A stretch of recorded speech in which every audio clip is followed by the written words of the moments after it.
राधे राधे। जय श्री राम मित्रों। आज की जो किस्सा है, आज का किस्सा बहुत जानकारी वाला है और आज के किस्से से आपको दोस्तों बहुत महत्वपूर्ण जानकारी मिलेगी। इस किस्से से आपको रोचकता भी मिलेगी, हंसी भी आएगा और जानकारी भी मिलेगी। तो दोस्तों आज के किस्से में हम जानेंगे एक शादीशुदा स्त्री पति का कौन सा अंग सबसे ज़्यादा पसंद करती है और क्यों पसंद करती है, यही आज का किस्सा है। इस किस्से में आज हमें जानकारी हासिल होगी। तो दोस्तों अगर आप चैनल पर नए आए हैं तो आपका स्वागत व अभिनंदन है। चैनल को सब्सक्राइब करके बेल आइकॉन का बटन ऑन कर दीजिए, जिससे हर एक वीडियो की नोटिफिकेशन आप तक पहुंचती रहे। तो चलिए दोस्तों हम कहानी शुरू करते हैं। एक समय की बात है, एक राज्य में एक बहुत ही प्रतापी यानी राजा रहा करता था। वह राजा बहुत दयालु था। वह हमेशा अपनी प्रजाओं का ध्यान रखता था। वह राजा एक भक्त भाव था। वह देवी देवताओं पूजा पाठ में भी बहुत आस्था रखता था। तो उसकी प्रजा कभी उसके न्याय से नाखुश नहीं रहती थी। सारी प्रजाएं उसके न्याय से खुश थी, क्योंकि वह राजा हमेशा न्याय करता था। और न्याय करने के लिए वह अपने राज्य में, अपने मंत्रिमंडल में अच्छे से अच्छे ज्ञानी विद्वानी सबको रखा हुआ था, जिससे कभी कोई उससे गलत निर्णय ना हो जाए। समय बीतता गया। राजा की 3 रानियां थीं। तीनों रानियां बहुत ही सुंदर रानियां थीं, लेकिन समय बीतता गया। राजा की एक भी संतान नहीं थी। अब राजा को चिंता इस बात की सताने लगी कि अब हमारे न रहने पर हमारी प्रजा की कौन देखभाल करेगा, कौन राजकुमार बनेगा, कौन राज्य देखेगा। इन्हें दिन रात यही चिंता सताने लगी। अब इसका समस्या का समाधान करने के लिए राजा के पास कोई उपाय नहीं सोच रहा था। तो एक दिन राज दरबार में राजा ने मंत्रियों से सलाह की कि हमें इसका कोई न कोई निवारण चाहिए, क्योंकि ये बहुत बड़ी समस्या है। यह सोच करके सारे मंत्रियों ने राजा को एक सुझाव दिया कि राजा, आप अपने राज्य महल के बाहर एक काली माँ का मंदिर बनवा दीजिए। काली माँ प्रसन्न हो करके हो सकता है कि आपकी मुराद पूरी कर दें, आपकी इच्छा पूरी कर दें, क्योंकि आप एक बहुत नेक इंसान हैं। अब मंत्रियों की बात राजा की समझ में आ गई। राजा ने अपने राज्य के द्वार पर एक बहुत विशाल काया का एक भव्य माता काली मंदिर का निर्माण किया। उसमें माँ काली की मूर्तियाँ स्थापित की। अब उसी मंदिर में राज्य के सभी लोग पूजा पाठ करते थे, जागरण होता था। राजा भी उसी मंदिर में माता काली की पूजा करता था। माता काली प्रसन्न होकर कुछ दिनों के बाद एक रानी को एक छोटे से बच्चे का जन्म हुआ। बच्चा बहुत सुंदर तेजस्वी दिमाग का था, क्योंकि वह सावन के महीने में पैदा हुआ था। वह बहुत भाग्यशाली, बहुत बुद्धिमान, उसके चेहरे से एकदम तेज चमक रहा था। अब यह देखकर राजा बहुत खुश हुआ। राजा की प्रजाएं बहुत खुश हुई। चलो कम से कम हमें राजा के बाद एक राजकुमार मिल गया। अब प्रजा खुशियां मना रही हैं, ढोल नगाड़े बज रहे हैं और राजा मिठाइयां बंटवा दिया। पूरे राज्य में मिठाइयां बंटवा दिया। अब राजा जो है बेटा बहुत खुश था। वह हमेशा खेलता रहता था। राजा ने इसको शिक्षा दीक्षा बहुत ढंग से दी कि जिससे हमारी प्रजा कभी दुखी न रहे। राजा ने जैसे सोचा था सेम टू सेम उसी तरह से वह राजकुमार भी राजा के नक्शे कदम की तरह दिख रहा था। वैसे ही बलशाली वह भी था, वह तेजस्वी भी था। अब इधर जो राजकुमार था, राजा के जो वजीर मंत्री थे, उनके भी एक बेटा था। दोनों बेटा साथ साथ खेलते थे, मंत्री का बेटा और ये राजकुमार। मंत्री का बेटा जो था वह अपने पिता की तरह एक बहुत ही पहलवान योद्धा था। उसे बहुत शक्तिशाली थी। राजकुमार और मंत्री के बेटे दोनों ही एक बहुत शक्तिशाली थे। दोनों पहलवान जैसे दिखते थे, दोनों बहुत सुंदर थे। तो दोस्तों दोनों साथ साथ हमेशा रहते थे। ऐसे समय बीतता गया, राजा बुढ़ा हो गया। अब एक दिन ऐसे हुआ, राजा काफ़ी बीमार हो गया। अब राजा को ये लगा हमारी मृत्यु अब हमारे समीप है, कभी भी हमारे प्राण हमारे शरीर से निकल सकते हैं। अब इससे पहले कि हमारे प्राण हमारे शरीर से निकल जाए, वह मंत्रियों को आदेश देता है, राजकुमार को मेरे पास बुलाइए, हम उन्हें कुछ महत्वपूर्ण जानकारी देते हैं। अब राजकुमार ये बात सुनकर तुरंत अपने पिता के पास आते हैं। अपने पिता के पास आकर कहते हैं, बताइए पिताजी क्या बात है, आप बहुत जल्द ठीक हो जाएंगे। अभी हम जा रहे हैं, माता काली की पूजा करेंगे, सब लोग मिलकर माता काली की पूजा करेंगे और आप जल्दी से ठीक हो जाएंगे। राजा कहते हैं, नहीं बेटा रुको, हमारा समय पूरा हो गया है। जैसे सब लोग जानते हैं जन्म और मृत्यु निश्चित है, तो आदमी का अगर जन्म हुआ है तो मृत्यु होना भी स्वाभाविक है। अब हम जा रहे हैं, लेकिन जाने के पहले आपको हम एक उपदेश देना चाहते हैं। ये जो तुम्हारे वजीर हैं, मंत्री हैं, इनकी बातों को हमेशा मानना। ये तुम्हारे पिता के समान हैं, ये तुम्हें कभी गलत रास्ते पर नहीं जाने देंगे, ये तुम्हें हमेशा उचित सलाह देंगे, क्योंकि आज तक हम सारी बातें इनकी मानते हैं। और अब मंत्री की तरफ इशारा करके मंत्री से कहते हैं, मंत्री जी जैसे आप अपने पूरे समय तक हमारी देखभाल की, हमें उचित सलाह दिया, आप हमारी हमेशा रक्षा करते रहें, हमारे साथ साया की तरह बनकर रहे हैं, उसी तरह से आप इस राजकुमार यानी मेरे बेटे की हमेशा रक्षा करना, अपने प्राणों को देकर भी हमारे बेटे की रक्षा करना, और वो सारे जो गुण हैं वो सारे गुण इस राजकुमार को सिखाना, जिससे कभी इनकी प्रजा दुखी न हो। मंत्री कहता है, ठीक है राजा, जैसा आपका आदेश। अब बेटा, राजा कहते हैं अपने बेटे से, बेटा इनकी सारी आज्ञाओं का पालन करना, और इनका जो बेटा है वो भी मंत्री की तरह ही है, तुम दोनों साथ रहना, हमेशा इस राज्य की देखभाल करना। अब राजकुमार अपने पिता को कहता है, ठीक है पिताजी, जैसा आप आदेश, जैसा आप कहेंगे वैसा हम करेंगे। हम वजीर साहब मंत्री की सारी बातें मानेंगे, जैसा जैसा मंत्री कहेंगे हम वैसा वैसा करेंगे। राजकुमार अपने पिता को प्रणाम करता है और उनके पिता उस समय मृत्युशैया पे मृत्यु हो जाते हैं। अब उधर शोक लहर गुजर जाती है, समय बीतता गया। जैसे दोस्तों क्रियाक्रम के बाद सबको तो भूलना ही पड़ता है। समय बीतता गया। अब राजकुमार ने सोचा, क्यों ना अब हम पूरे राज्य की महल की देखभाल कर लें, एक बार पूरे महल को टहल लें, देख लें कैसे क्या होता है। वह राजकुमार अपने वजीर मंत्री के साथ और मंत्री के बेटे के साथ पूरा महल टहल रहे थे। टहलते टहलते उनकी निगाह एक महल में बंद कमरे पर पड़ी। वह उस बंद कमरे की तरफ बढ़ते हैं और बढ़ने के बाद मंत्री से कहते हैं, मंत्री जी ये कमरा क्यों बंद है? मंत्री कहते हैं, ये कमरा तुम्हारे पिताजी ने बंद करवाया था, ये कमरा बेटा नहीं खुलेगा, इसको जाने दीजिए। लेकिन राजकुमार चिंता करते हैं, आखिर क्यों इस कमरा बंद है, इस कमरे का रहस्य क्या है, हम इस कमरे को जरूर देखना चाहते हैं। वजीर के लाख मना करने के बाद राजकुमार वो जिद करता है, तो मंत्री जो है उस कमरे को खोलते हैं। उस कमरे को खोलते ही राजकुमार देखता है उस कमरे में सुंदर सुंदर राजकुमारियों की तस्वीर लगी हुई है। तस्वीर में एक ऐसी तस्वीर दिख रही थी जैसे लग रहा था साक्षात परी। उस तस्वीर पर जैसे ही राजकुमार की निगाह पड़ती है, राजकुमार उस तस्वीर पर मोहित हो जाता है और कहता है कि मंत्री जी, वजीर जी वो पिता के समान थे। पिता कहता था, अंकल जी, चाचा जी, ये जो मूर्ति है ये कौन है? वह वजीर कहता है, यह मूर्ति सुंदर नगर की सुंदरावती की है, यह सुंदर नगर की सुंदरावती की है।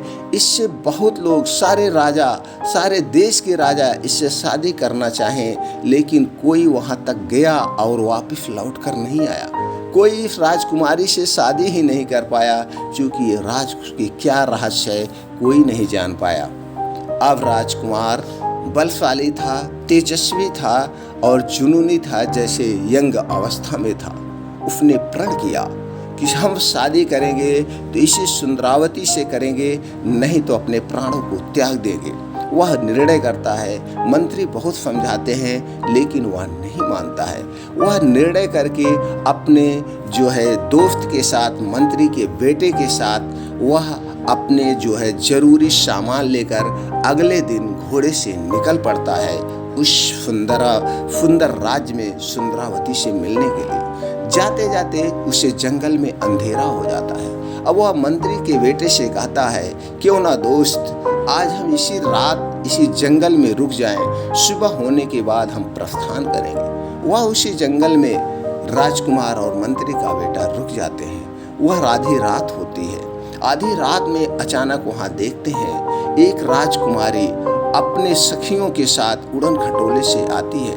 राजकुमारी उस परियां उतरती हैं और पूरे परियां उसको देख करके, उसमें से जो परी की रानी थी, वो परी की रानी राजकुमार को देख करके, उसकी सुंदरता को देखकर, उसके शरीर को देखकर मोहित हो जाती है और राजकुमार से कहते हैं, तुम हमसे शादी कर लो। परियों की रानी की बात सुनकर राजकुमार कहता है, नहीं, अभी हम किसी खास उद्देश्य से, खास मकसद से हम अपने काम पे जा रहे हैं। जब हम काम से लौटेंगे तो तुमसे शादी कर लेंगे। वह परियों की रानी कहती है, तुम्हारा उद्देश्य क्या है? तुम किस खास मकसद से जा रहे हो? अपना मकसद हमें बताओ। तब वह राजकुमार बताता है कि मैं सुंदर नगर की, जो सुंदर राज्य की राजकुमारी है, हम उससे ब्याह करने जा रहे हैं। जब हम उससे ब्याह करके वापस आएंगे तब हम इसी स्थान पर आएंगे और तुमसे ब्याह कर लेंगे। ये हमारा वादा है, यह हम आपसे वचन देते हैं। यह राजकुमार का वचन है। अब परियों की रानी कहती है, तुम वहाँ जा रहे हो तो हम वो परियों की रानी तक आज तक कोई नहीं आ पाया। उसकी क्या माया है, सब लोग वहाँ तक तो जाते हैं लेकिन वापस नहीं आ पाते हैं। आज हम तुम्हें 2 चीज़ें दे रही हूँ, इसको अपने पास रखना और उस समय बुरे वक्त में एक काम आएंगे। वह उड़न खटोला देती है और अंगूठी देती है।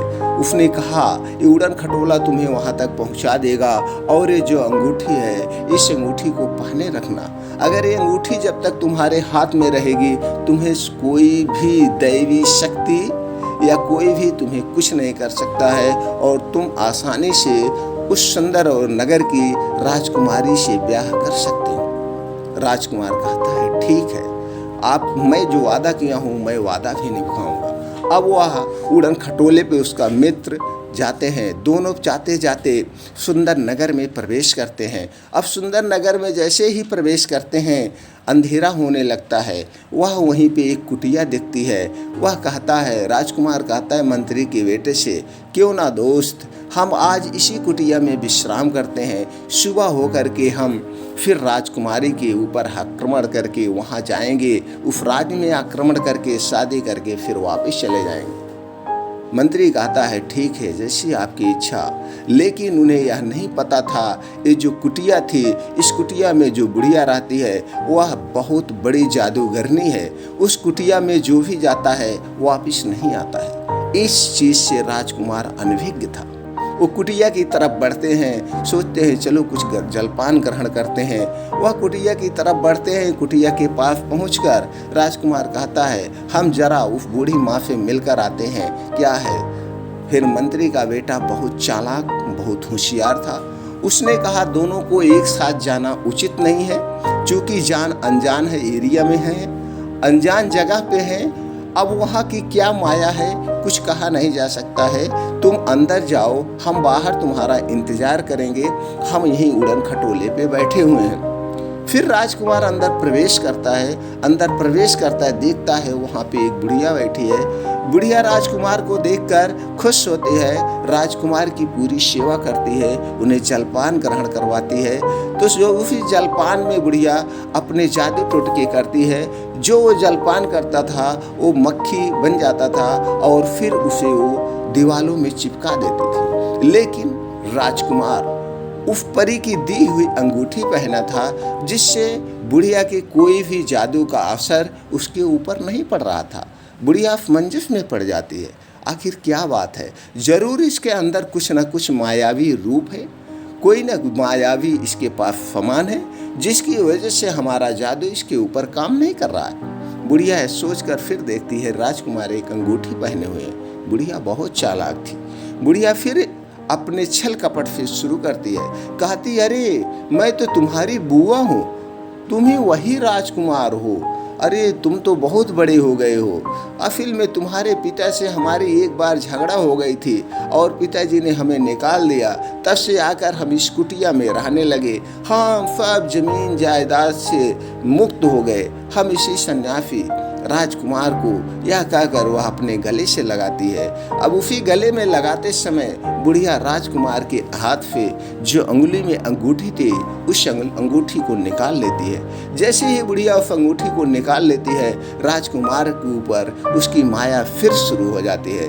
राजकुमार को मक्खी बना देती है और मक्खी बना करके दीवार में चिपका देती है। जब कुछ इधर उसका दोस्त बाहर बैठकर उड़न खटोले में इंतजार कर रहा है, वह इंतजार कर रहा है मंत्री का बेटा कि राजकुमार उस कुटिया से बाहर क्यों नहीं आया। राजकुमार बहुत चालाक था, बहुत दोस्तों मंत्री का बेटा बहुत चालाक था, बुद्धिमान था। वह समझ गया कि जरूर उस बुढ़िया ने मायावी है, उसने राजकुमार को जरूर कुछ कर दिया होगा। अगर हम भी जाएंगे तो हमें भी वो कैद कर सकती है। इसलिए उड़न खटोले से बैठकर वह तुरंत उसी स्थान उसी जंगल में आते हैं जहाँ राजकुमारियाँ परियाँ उन्हें उड़न खटोला दी थी। वह फिर उसी रात में वहाँ पे आते हैं और परियों से सारा वृत्तांत बताते हैं, कहते हैं ऐसे ऐसे हुआ है। परियां तुरंत ही समझ जाती हैं और कहती हैं कि वो जो बुढ़िया है एक मायावी बुढ़िया है, उसने जो है तुम्हारे दोस्त यानी कि राजकुमार को कैद कर लिया है, मधुमक्खी बनाकर उस कमरे में चिपका दिया है। अब ऐसा करो, हम तुम्हें एक उपाय बताते हैं, तुम जाओ ये ले जाओ और उस बुढ़िया को जो है, बुढ़िया की जो जान है इसी में छिपी हुई है। तुम जाओ वहाँ से दूर एक घना जंगल है, उस जंगल में एक ताड़ का पेड़ है और उस ताड़ के पेड़ पर एक तोता रहता है और उस तोते में बुढ़िया की जान बसी हुई है। तुम जाओ उस घने जंगल में जाओ, वो जो ताड़ का पेड़ है उस पेड़ पे जो तोता रहता है उस तोते की तुम गर्दन मड़ोड़ देना। जैसे ही उस तोते की तुम गर्दन मड़ोड़ दोगे बुढ़िया की जान निकल जाएगी और तुम्हारा जो मित्र है वो आज़ाद हो जाएगा। अब वो मंत्री का बेटा वैसे ही करता है, वह वहाँ से उड़न खटोले से निकलता है और उस घने जंगल में जाता है। वह घना जंगल दोस्तों एकदम बहुत खतरनाक घना जंगल था, लेकिन उस उड़न खटोले से वह घने जंगल में जाता है, उस तार के पेड़ के पास जाता है और उस तोते को पकड़कर उसकी गर्दन को मड़ोड़ देता है। जैसे ही उसकी गर्दन को मड़ोड़ देता है इधर राजकुमार जिंदा हो जाता है। वह दौड़कर फिर अपने उड़न खटोले से उस कुटिया के पास आता है और देखता है कि राजकुमार जिंदा हो गया और बुढ़िया जो है वहीं मरी पड़ी हुई है। अब उस कमरे में जितने भी राजकुमार को, जितने लोगों को बुढ़िया ने मक्खी बनाकर चिपकाया था, सारे लोग जिंदा हो जाते हैं, सारे लोग खुश हो जाते हैं, सारे लोग इस राजकुमार और राजकुमार के दोस्त मंत्री के बेटे को धन्यवाद देते हैं कि दोस्त आप लोग बहुत प्रिय दोस्त हो, आज आप लोगों की वजह से हम लोग जिंदा हो गए। क्या मकसद है तुम्हारा, तुम कहाँ जा रहे हो? सारे अपने लोग बैठ के चर्चा करते हैं। ये राजकुमार और मंत्री का बेटा बोलता है कि हम लोग जो सुंदर नगर में सुंदरावती नाम की राजकुमारी है उससे ब्याह करने जा रहे हैं। सब लोग बताते हम लोग भी यही आए थे, लेकिन बुढ़िया ने कैद कर लिया। तो चलो दोस्त, आज हम तुम्हारी शादी में, तुमने और तुम्हारे दोस्त ने हमारी जान बचाई है, हम लोग तुम्हारे शादी में बाराती बनेंगे और आपके साथ बाराती बनकर चलेंगे उस राजकुमारी से ब्याह कराने। वहीं सभी लोग बारात की तैयारी करते हैं, राजकुमार दूल्हा बनता है, सब लोग उसके बाराती बनते हैं, सब लोग जाते हैं और उस सुंदरावती राजकुमारी से ब्याह करके वापस आते हैं। अब वापस वो जब अपने जंघर वापस आने लगते हैं तब अपने गांव में, अपने नगर में प्रवेश करते हैं और जाते समय राजकुमार ने प्रण किया था, माता देवी के दर्शन करने गया था और उसी समय यह प्रण किया था। ये बात किसी से नहीं बताया था कि माँ, जब मैं इस शादी करके उस राजकुमारी से शादी कर लूँगा तो वह शादी करके जैसे ही मेरी इच्छा पूरी होगा, मैं राजकुमारी को लेकर सबसे पहले आपके मंदिर में आऊँगा और मंदिर में आने के बाद मैं अपने सर को धड़ से अलग कर दूँगा। ये राजकुमार प्रण करके गया था। वह अपने नगर में प्रवेश करता है उस राजकुमारी के साथ, उसके सारे सैनिक उसके साथ थे। राजकुमार कहता है, सैनिकों, हमारा इंतजार करो, हमने माता दुर्गा से, हमने माता काली से ये प्रण किया था, वो प्रण को, उस प्रतिज्ञा को मैं पूरी करके आता हूँ। राजकुमार अंदर प्रवेश करता है, वहाँ प्रवेश करता है और माता काली के सामने जा कर के अपने तलवार निकालता है और तलवार निकालकर अपने सर को धड़ से अलग कर देता है। वह अपने प्रतिज्ञा को पूरी करता है, इसका सर धड़ से अलग हो गया। अब कुछ देर के बाद जब राजकुमार उस मंदिर से बाहर नहीं आता है, तब मंत्री का बेटा सोचता है, क्या बात है, राजकुमार कितनी देर तक मंदिर में पूजा कर रहे हैं जो अभी तक बाहर नहीं आए। यह सोचकर मंत्री का बेटा भी अंदर मंदिर में प्रवेश करता है। अंदर मंदिर में प्रवेश करते ही इसके जमीन से, इसके पैर से जमीन खिसक गई, इसके ऊपर मानो पहाड़ टूट पड़ा। वह मंजर, वह सीन देख करके अचंभित हो जाता है। वह देखता है किस तरह से राजकुमार का सर धड़ से अलग है।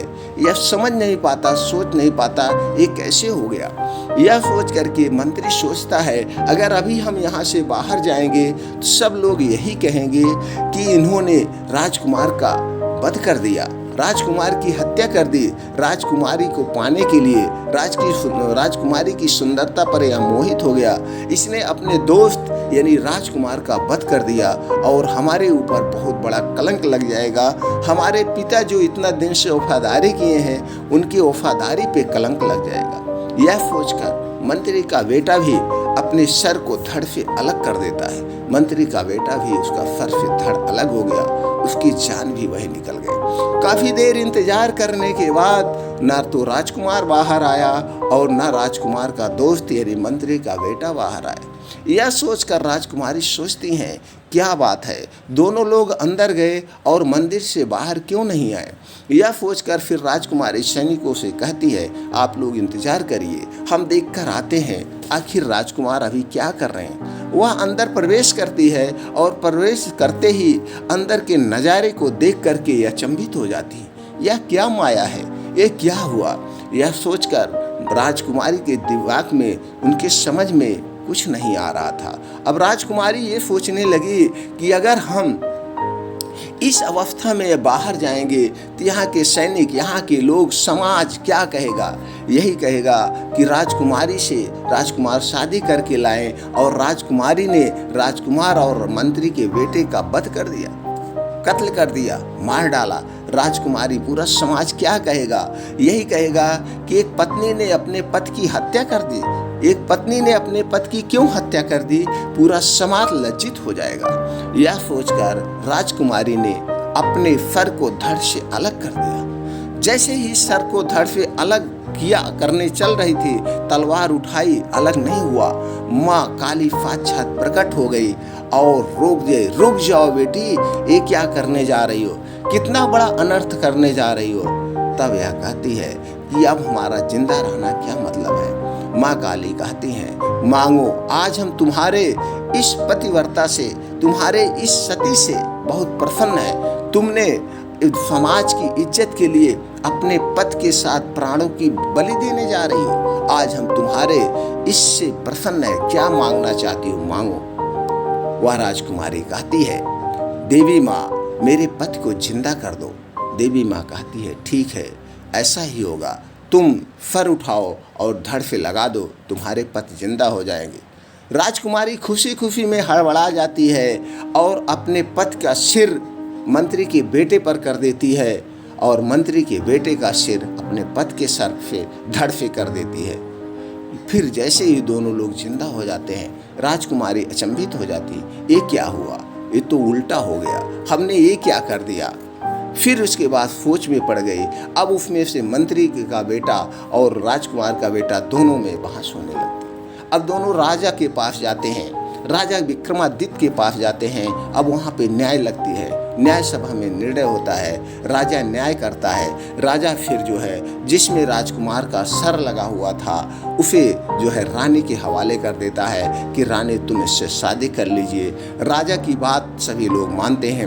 राजकुमारी जिस पे राजा का सर लगा हुआ था, यानी कि राजकुमार का जो सर लगा हुआ था मंत्री के बेटे के ऊपर, उससे शादी कर लेती हैं। और जो मंत्री का सर राजकुमार के धड़ पे लगा हुआ था वह जाकर परियों की रानी से शादी कर लेते हैं। इस तरह से दोनों की शादियां हो जाती हैं। तो दोस्तों, शायद आप लोग समझ गए होंगे सबसे ज़्यादा प्रिय क्या है, स्त्री पति का कौन सा अंग है। आप लोग इस किस्से से आपको क्या जानकारी मिली? अगर आपको इस किस्से से आनंद आया, इस किस्सा रोचक था और कुछ जानकारी भी मिले, तो दोस्तों चैनल को ज़रूर सब्सक्राइब करें। इसी तरह से अच्छे अच्छे किस्से जानकारियाँ आप तक पहुँचाते रहेंगे। फिर मिलते हैं नए वीडियो में, और कमेंट बॉक्स में हमें दोस्तों ज़रूर बताएँ। हमारा उत्साह बढ़ाने के लिए आप एक लाइक कर सकते हैं। फिर मिलते हैं अगले वीडियो में।